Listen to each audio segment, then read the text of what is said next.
diri Rasulullah ketika itu bukan berarti Allah tidak cinta, tetapi ini adalah pelajaran kepada siapa iman itu Allah kasih. Itu innaka la tahdi, jawaban dari Allah langsung kepada Nabi Muhammad. Innaka wahai kaum Muhammad la tahdi, tidak akan bisa memberikan hidayah, kemudian orang itu bisa menerima kebenaran sekalipun orang yang kau cintai pamannya itu. Asbabnya walakin Allah yahdi may yasha. Jadi jelas bahwa hidayah itu kami, kata Allah, akan diberikan kepada siapa saja yang kami pilih, yang kami kehendaki, insyaallah. Dan maka ini adalah nikmat atau karunia terbesar itu Bapak ya Ibu. Maka bersyukur kepada Allah. Tidak harus ada alasan dalam iman itu harus dimengerti, diterima oleh akal pikiran, tidak. Bahkan dalilnya juga dia tidak paham, tapi kenapa hatinya bisa menerima kebenaran, membenarkan dan percaya. Masya Allah. Lalu tanda keimanan ada pada dirinya, dia sholat, dia ngaji, dia bangun malam. Ya surga belum tahu modelnya bagaimana, neraka juga belum dilihat, tapi kenapa timbul di hati rasa ingin ke surga dan takut ke neraka, ya kan Pak? Itu kalau melakukan kesalahan tiba-tiba ada penyesalan, merasa berdosa, lalu berharap kepada Allah, terucap dari lisan istighfar, bahkan ada linangan air mata. Ini adalah iman. Jadi iman itu kadang-kadang tidak harus karena ada alasan dia beriman. Sayyidina Umar, ya kan Pak, bagaimana bencinya kepada Rasulullah ketika oleh Allah dipancarkan ke hatinya karunia terbesar yang namanya iman. Saat itu pula lembut hatinya menerima kebenaran datang kepada Rasulullah, menyatakan iman kepada beliau. Ini jadi iman itu adalah sir yang ada pada batin, pada hati, pada diri yang tidak bisa dijangkau oleh kita adanya di mana, tapi yang pasti Bapak punya sir. Contoh sir itu mau makan tidak harus ada kata, ya kan Pak? Kalaupun ada kata penegasan aja karena memang ada orang lain. Coba kalau sendiri langsung ke dapur, terus buka magicom, ngambil piring, jinuk nasi, ya kan? Terus misalkan di situ nggak ada lauk, masang penggorengan, lalu apa namanya Pak, nuangin minyak, ambil telur, jadi telur ceplok. Tidak ada kata sir. Kecenderungan iman itu adalah kecenderungan di dalam diri manusia yang mengarah kepada kepercayaan atau keyakinan. Jadi yakin hatinya itu, yakin ke Allah, iya, yakin ke kebenaran yang bersifat ajaran kitab, yakin bahkan ke akhirat. Maka sudah disebut rukun iman. Iman kepada Allah, kepada malaikat Allah, nabi-nabi Allah, kitab-kitab Allah. Itu tuh ketentuan Allah, ketetapan Allah tuh yang diberikan, ditentukan kepada manusia. Ada bahagia, ada kesulitan, ada kesengsaraan, ada kesuksesan, dan bahkan ada hari perhitungan. Rukun. Jadi supaya mudah aja itu. Kalau secara dasar hakikat iman itu segala sesuatu yang mengarah kepada ketetapan Allah sebagai sumber segalanya, dan dia menerima kebenaran itu, dia yakin, dia percaya. Nah lalu menimbulkan reaksi kebaikan pada diri dari iman. Ini istimewanya iman, ya, istimewanya iman. Orang yang beriman itu tandanya memiliki keteraturan dalam hidup. Orang beriman itu tandanya memiliki keteraturan di dalam hidup. Semakin teratur hidupnya, terbimbing, terarah, mengarah kepada kebaikan, kemuliaan, berarti semakin bagus imannya. Ada sekecil-kecilnya iman itu percaya ke Allah, percaya ke hari kiamat, percaya akan hisab, tapi masih acak-acakan. Nah, ini lemah iman Pak Yanis. Itu Pak, sholat males, larangan dilanggar, perintah diabaikan. Ada iman dalam dirinya, cuman mungkin tipis begitu imannya itu. Kalau yang imannya itu kuat, tebel gitu, oh itu teratur dalam hidupnya Pak. Iya, dan gak mudah tergoda. Enggak begitu. Melihat uang banyak bukan untuk dirinya, itu katanya nggak berharga gitu. Iya, pahit. Nah itu tuh, pokoknya hidupnya itu teratur begitu, terarah, terpadu, terbimbing. Ini orang memiliki keimanan yang bagus. Itu Pak, disiplin. Awal waktu sholatnya juga. Kalau belum sholat, resah hatinya. Nih kalau nggak sholat, wah nggak, biar aja, besok aja ada lagi zuhur. Bisa, kalau ini lagi lemah tuh imannya itu. Iya. Wah mumpung begitu nggak ada yang ngeliat. Nah, jadi iman ini adalah bisa juga disebut sebagai kekuatan yang lahir dari diri manusia sebagai penjaganya. Itu Pak, iman itu bisa menjaga dari kehinaan, menjaga dari kesesatan, menjaga dari keburukan. Pemberian Allah iman.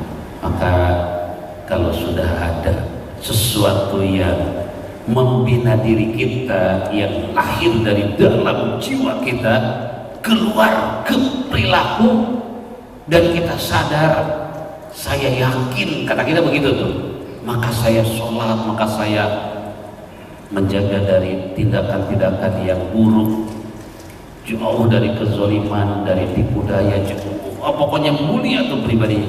Itu imanku udah dijaga. Semoga imanku akan mengantarkan kita kepada kebahagiaan nanti. Nah, Allah mengajarkan untuk menjaga iman dengan berharap kepada Allah di dalam surah Ali Imran ayat 8. Rabbana la tuzigh qulubana. Ya Allah, jangan Engkau rubah kembali, kurangi ini Pak, jangan Engkau kurangi, bila perlu Engkau tambahkan. Itu ba'da id hadaitana, setelah Engkau berikan petunjuk sehingga aku yakin kepadamu, yakin kepada keputusanmu, yakin juga kepada segala ketetapanmu nanti. Ada perhitungannya, ada hasilnya. Nah itu iman. Diminta setiap saat kepada Allah. Rabbana la tuzigh qulubana ba'da idh hadaitana. Setelah Allah kasih, wa hab lana min ladunka. Nah ini nih, ini minta tambahan iman. Wa hab lana min ladunka rahmah. Dan ya Allah, tambahkan iman yang sudah ada agar aku semakin teguh, semakin kuat, dan iman memberikan energi, meringankan dalam taat kepada Allah. Bapak Ibu sampai ke sini ada jarak tempuh yang jauh, tapi rasanya dekat, ya kan Pak? Kemudian ada persoalan yang menjadi penghalang, kesulitan, ringan, mudah, tidak ada hambatan. Bahkan ada yang merasakan nikmat. Tahu saya nikmat begitu ketika pagi hari bangun lalu bisa sholat di masjid, ada rasa di batin ini nikmat. Iman itu. Wa hab lana min ladunka rahmah. Ya Allah, berikan kepada kami, karuniakan kepada, datangkan kepada kami tambahan-tambahan rahmat. Yang dimaksud iman, kebaikan. Innaka antal wahhab. pengakuan, karena sesungguhnya engkau itu adalah sebaik-baik pemberi. Indah. Dibacanya kapan? Kapan saja, pada sholat 5 waktu, terus ya sepanjang hidup dimohon kepada Allah supaya dipertahankan. Dan kalau iman sudah dikasih itu sebabnya banyak macam sebabnya. Dan kalau sudah Allah memberikan iman kepada seseorang lalu menerimanya, jadi indah, jadi beda. Iya, sosoknya jadi beda. Seperti seseorang yang tiba-tiba memilih Islam, ya kan Pak, menerima Islam, memilih Islam, menganut Islam, menjadikan Islam sebagai pijakannya agamanya. Orang yang benar-benar begitu hidayah dari Allah, tidak ada motif lain gitu ya, ini hidayah dari Allah. Beda. Begitu masuk Islam, menerima Islam, wah dahsyat ibadahnya. Kadang-kadang bisa mengalahkan Islam dari dalam kandungan. Muslimnya itu ada yang sudah dari kandungan tapi sudah Islam, ibu bapaknya kakek neneknya Islam, lahir Islam, gede Islam, tua Islam, tapi kalah dengan orang yang baru masuk Islam. Itu baca Qur'annya fase, bahkan banyak yang hafal, tekun ibadahnya, mulia akhlaknya. Seperti itu dahsyat. Emang ini keimanan, iman dasarnya itu. Kemudian yang kedua Islam. Ajarkan wahai Muhammad kepadaku Islam. Walaupun pada akhirnya setelah diterangkan, sadaqta ya Muhammad, benar, engkau itu benar. Bertanya tapi membenarkan, ini artinya penegasan supaya benar-benar menggenggamnya terhadap ajaran itu. Jadi digenggamnya ajaran itu, benar-benar dijadikan sebagai tuntunan dalam hidup. Ajarkan kepadaku wahai Muhammad Islam. Islam itu apa? Islam secara harfiah adalah menyelamatkan konsep syariat agar ada keteraturan dan punya kepastian. Itu syariat namanya. Syariat itu adalah dasar ajaran yang menentukan arah, cara, begitu. Itu Islam. Jadi syariat yang ditetapkan oleh Allah. Lalu Allah datangkan Al-Quran. Dan memang ada korelasinya, ada hubungannya, begitu erat, begitu dekat, satu kesatuan yang tidak bisa dipisahkan antara iman dengan Islam. Kalau iman adalah sumbernya Islam, wujudnya gitu tuh, wujudnya, maka syariat itu bersifat fisik, bersifat zahiriyah, sesuatu yang nampak. Syariat Islam ya, ucapan, perilaku, keputusan, itu tuh, ketetapan, ini kerangkanya, dasarnya Islam. Maka suka disebut rukun Islam, syahadat, sholat, zakat, puasa, haji, jihad. Ini adalah amal yang nyata, gitu. Refleksi dari sebuah keyakinan, kemudian wujudnya menjadi Islam. Tuh. Orang imannya bagus, maka keislamannya juga nyata, begitu. Iya, keislamannya itu nyata. Buktinya ada dari keimanannya itu. Sebuah kepatuhan, supaya mudah untuk mewujudkan iman menjadi Islam itu, Allah berikan Al-Quran, rumusnya. Itu rumusnya. Datang Al-Quran menjelaskan tentang segala-galanya, agar apa yang akan dijadikan sebagai dasar manusia untuk mewujudkan sebagai bukti daripada iman dan Islamnya itu Quran. Pak. lalu diterjemahkan, kemudian dijelaskan secara terperinci sesuai dengan syariatnya lewat para nabi oleh Rasulullah sampai kepada kita ya. Nah maka di dalam Al-Quran itu kebagi dua, untuk kebagi tiga untuk orang beriman, untuk dasar-dasar atau tuntunan. Pertama perintah, kedua larangan, ketiga peringatan.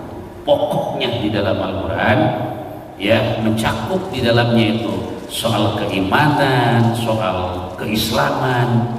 Dari Al-Quran sebagai sumbernya, di Al-Quran itu ada tiga pokok. Yang pertama perintah, yang kedua larangan, yang ketiga peringatan.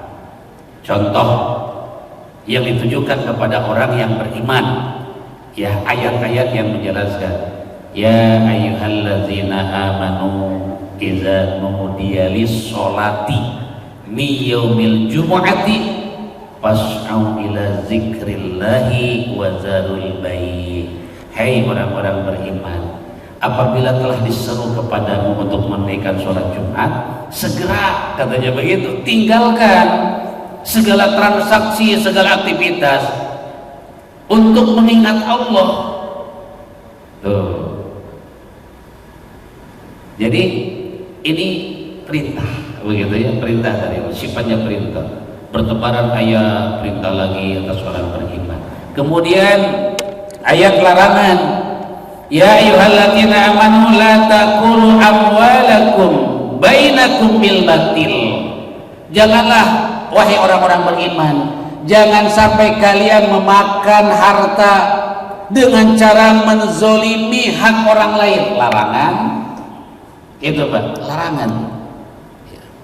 Jadi sifat-sifat ayat untuk membimbing manusia pokoknya di dalam Al-Quran itu tiga: perintah, larangan, peringatan. Contoh peringatan, ya ayyuhalladzina amanu la tulhikum amwalukum wala auladukum an zikrillah. Hai orang-orang beriman, jangan sampai hartamu, anakmu melalaikanmu dari mengingat Allah atau dari ketaatan, dari ibadah kepada Allah. Zalikum wa may yaf'al zalika fa ulaika humul khasirun. Barang siapa yang sampai terjebak kepada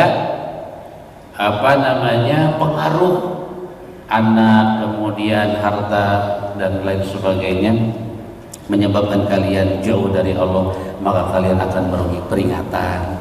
Jadi Allah mengarahkan kita ya untuk mewujudkan dasarnya iman menjadi Islam adalah Al-Quran. Berarti ini adalah satu kesatuan yang tidak dipisahkan, tidak bisa dipisahkan. Harus ada keselarasan. Yang ketiga ihsan. Ihsan dari kata hasanah, baik. Ihsan itu kemuliaan, berkaitan dengan perilaku. Ya kalau syariat Islam, syariat lebih kepada amalan yang baku, amalan yang dipersyaratkan. Islam terus secara terperinci. Ihsan selain daripada iman, kemudian Islam syariatnya yang terperinci tadi, kemudian ditentukan waktunya, caranya, ada yang terikat, ada yang tidak, ada yang mutlak, ada yang muqayyad. Ini Islam nih. Ada yang ketiga ihsan. Ihsan kaitannya dengan apa? Dengan keindahan manusia sebagai makhluk yang sempurna.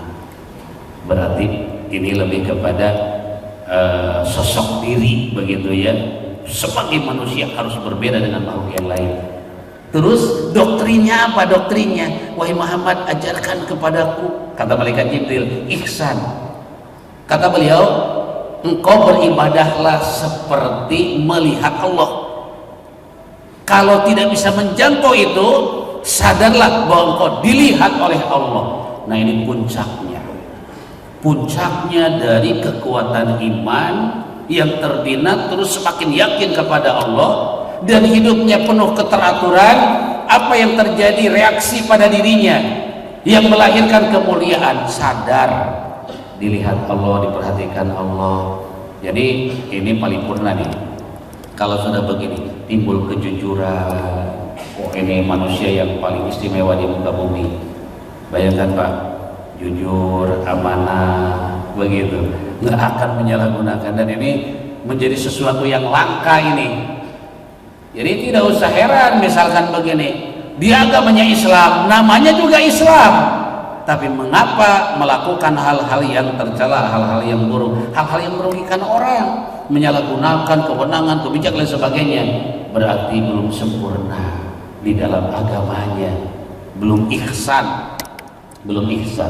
Nah, jadi apabila agama yang digenggam, yang dianut, kemudian bisa mewujudkan 3 pokok iman, Islam, ihsan, itulah sempurnanya kehidupan manusia, dan pasti dia akan mulia, akan selamat. Mudah-mudahan dari paparan ini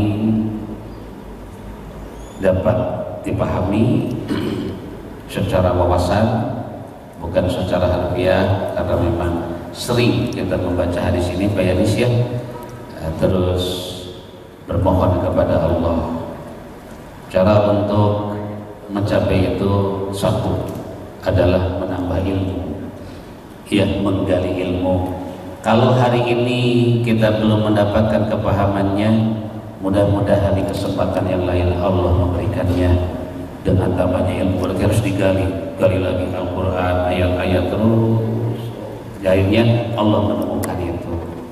Selain kita memohon hidayah, memohon juga taufik agar bisa mewujudkan dari ajaran-ajaran atau syariat Islam dalam kehidupan kita. Indahnya syariat itu luar biasa ya, yang terjadi baik secara pribadi ataupun secara kolektif, secara pribadi, secara individual. Itu bayangkan dengan syariat, bagaimana menginginkan Allah kepada kita dengan syariat itu. Makan aja supaya jadi nilai, tidur supaya jadi nilai, aktivitas supaya jadi nilai, kehidupan sendiri bernilai, kehidupan bersama, berserikat juga bernilai. Islam itu yang mengantarkannya, mengaturnya, menentukan, menetapkannya. Berarti kita harus bisa memahami unsur-unsur syariat itu. Nah, para ulama untuk memudahkan, kalau Rasulullah mungkin tidak membagi-bagi, tapi kalau ulama membagi-bagi supaya mudah diikutinya. Di dalam luar lingkup syariat, ad-dinul Islam itu terbagi kepada 4 secara amalan dohiriyah, atau ada yang disebut dengan fikhiyah. Ada ubudiyah, di pokok di dalam Islamnya begitu ya, secara konsep ajarannya. Ada ubudiyah, peribadatan yang langsung kepada Allah, ritual ubudiyah, seperti sholat, haji, supaya sholatnya sah, supaya sholatnya sempurna, haji sempurna, di situ ilmunya. Kemudian yang kedua, muamalah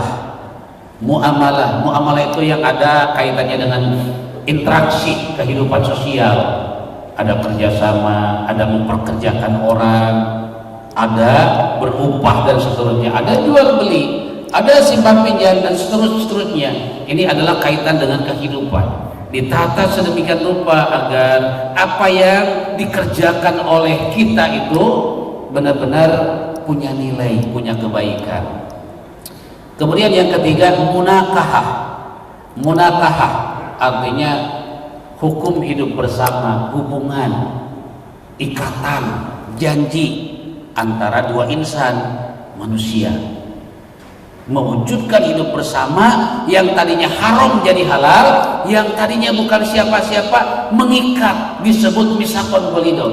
Kalau dalam konsep pernikahan ada babnya itu Pak, dan bab ini jarang dibahas. Bab rumah tangga jarang Pak.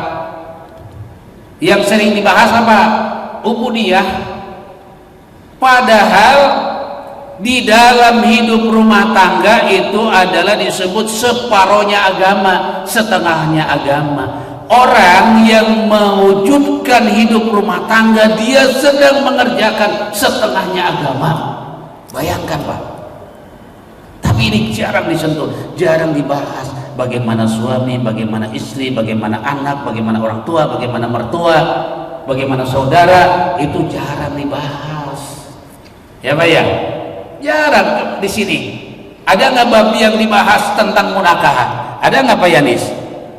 Padahal itu adalah dasar dalam kehidupan bersama. Rata-rata jarang di sini yang bujangan. Ada yang bujangan?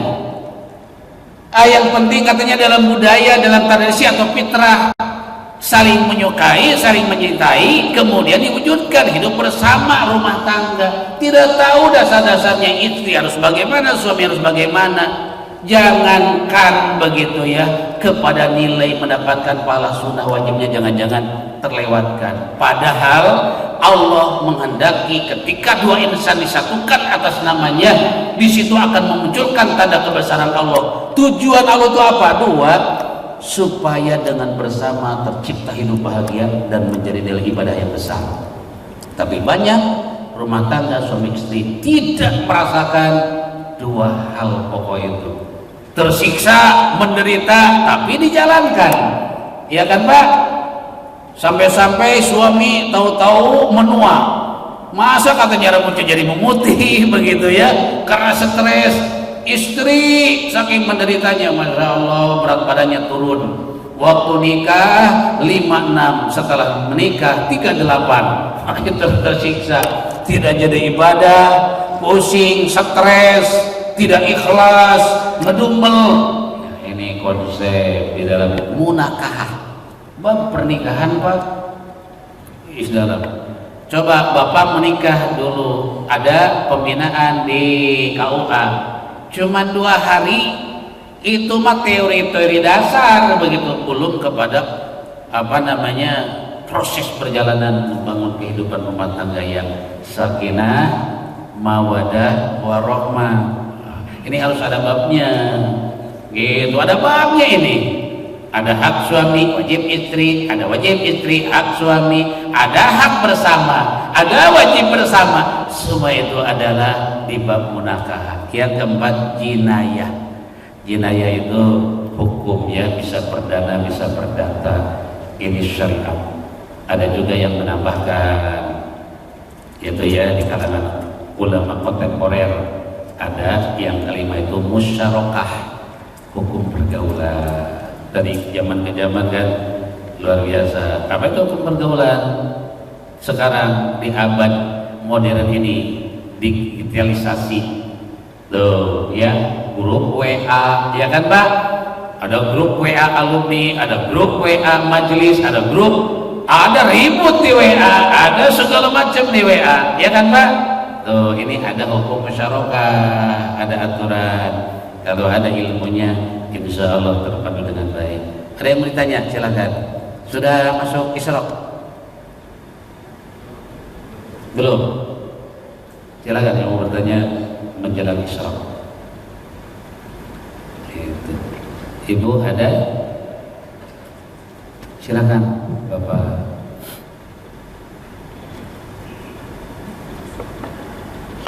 Bismillahirrahmanirrahim. Assalamualaikum warahmatullahi wabarakatuh. Waalaikumsalam warahmatullahi wabarakatuh. Terima kasih Ustaz. Tadi dijelaskan sama Ustaz terkait dengan iman, bahwa iman itu adalah hak prerogatif Allah. Bahkan dijelaskan dalam surat Al-Qasas tadi, manusia tidak bisa mendapatkan satu hidayah. Kaitannya dengan hidayah, di mana pada saat manusia lahir itu dalam keadaan fitrah. Apakah dari awal itu Allah sudah memberikan satu hidayah kebenaran kepada manusia? Kemudian dengan perkembangan waktu di mana manusia itu ada yang ingkar, apakah hidayah itu hilang dengan perbuatannya atau bagaimana? Bagaimana dengan sifat rahman rahimnya Allah mempertahankan hidayah bagi manusia? Mohon penjelasan. Syukur. Baik. Secara hakikat memang Allah menetapkan sesuai dengan kehendaknya atas makhluk-makhluknya, terkhusus kepada manusia. Itu secara hakikat Pak, secara hakikat Allah yang tidak bisa dipengaruhi oleh apapun. Qada, jabar, qahar, qudrat, iradah Allah. Itu ketetapan secara hakikat. Tetapi ada hukum syariat namanya, yaitu pernyataan Allah juga di dalam Al-Quran. Allah yang memberikan hidayah. Lalu dengan beberapa hadis Rasulullah tentang hidayah, akhirnya ada kesimpulan dari sumber hidayah. Hidayah itu sebab-sebabnya dua. Ada yang langsung oleh Allah diberikan saat itu juga, disebut tanajul, jadi turun langsung masuk ke hati, masuk ke pikiran, dan diri manusia menerima kebenaran. Baik memang langsungnya itu sejak dari manusia dilahirkan ke muka bumi, ataupun mungkin ada proses atau masa waktu tertentu Allah kasih. Nah, itu sebagai contohnya orang yang fanatik terhadap kebenaran yang lain tiba-tiba memilih Islam. Kemudian ada hidayah taroki, hidayah sebab-sebab karena sesuatu yang baik, ya, hidayah itu sesuatu yang baik. Nah, itu secara hakikat bersumber dari Allah juga itu. Taroki, ikhtiar sebab mencari, mendengar, mengkaji, pengajian begitu. Ini taroki. Dan hidayah yang sangat spesial itu sebenarnya hidayah taroki, hidayah ikhtiar, hidayah pencarian, atau hidayah sebab-sebab. Itu tuh, sebab ketemu, sebab berteman, ya, sebab menerima nasihat. Ini hidayah, namanya hidayah taroki.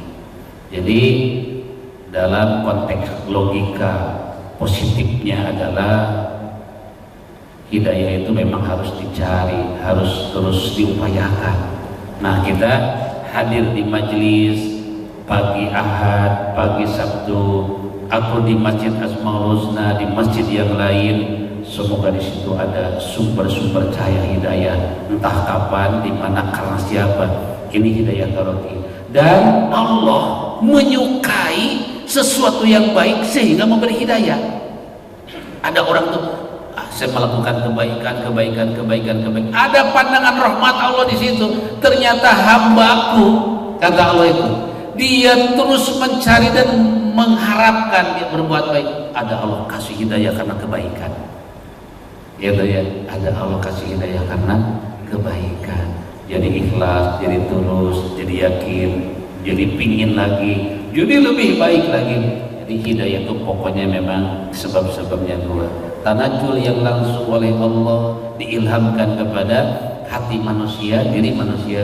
Yang kedua dengan proses perjalanan ikhtiar manusia itu. Dan yang paling spesial ya dari proses ikhtiar.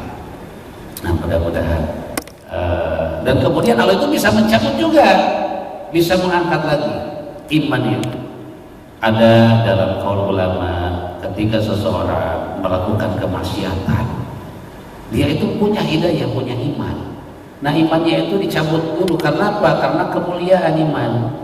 Ini orang itu melakukan kemaksiatan gitu ya, yang hina di hadapan Allah. Nah, imannya itu oleh Allah pasti dicabut dulu. Bisa dikembalikan lagi, bisa tidak. Gitu ya. Nah, maka harus menjaga nilai keimanan itu.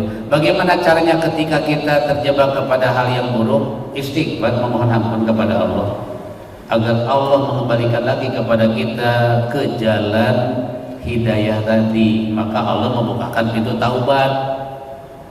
Kemungkinan manusia karena memang seperti itu fitrahnya, akan salah, akan hilaf, akan dosa. Nah, supaya jangan sampai Allah membiarkan kita tanpa hidayah, segera bertaubat, segera menyadari, segera beristighfar, segera istiqomah. Itu Pak. Ini kaitan dengan hidayah. Tapi semua sumbernya dari Allah. Mudah-mudahan hidayah yang diberikan kepada kita diabadikan di dalam hati jiwa sanubari. Ada lagi, Bapak, Ibu? Cukup?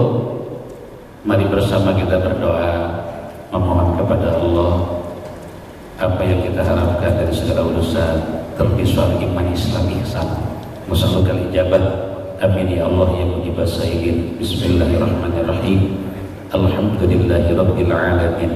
Allahumma shalli wa sallim wa barik ala sayyidina Muhammadin wa ala alihi wa sahbihi ajma'in. Ya Allah, ada pelajaran yang kami dalami dari sabda-sabda baginda Nabi, hikmah yang kami harapkan Engkau sematkan, Engkau ilhamkan ke relung hati kami, pancaran cahaya hidayah, agar langkah kehidupan kami, keyakinan kami, perilaku, akhlak tindak tanduk perbuatan kami tertuntun ya Rabb dengan rapi dengan baik, yang mengarah kepada kehendak-Mu yang Kau ridhoi. Oleh karenanya ya Allah, hidayah yang sudah ada tambahkan kepada kami agar teguh iman kami, lurus perilaku kami, mulia akhlak kami, istiqomah ibadah kami, sebagaimana Engkau ajarkan kepada kami untuk terus berharap lewat doa. Bismillahirrahmanirrahim. Rabbana la tuzigh qulubana ba'da idh hadaitana wa hab lana min ladunka rahmah innaka antal wahhab. Kaulah sebaik-baik pemberi. Rabbana taqabbal minna innaka antas samiul alim wa tub alaina innaka antat tawwabur rahim. Rabbana atina fid dunya hasanah wa fil akhirati hasanah wa qina azabannar. Walhamdulillahi rabbil alamin. Apa minkum wa ma'a barakallah. Assalamualaikum warahmatullahi wabarakatuh.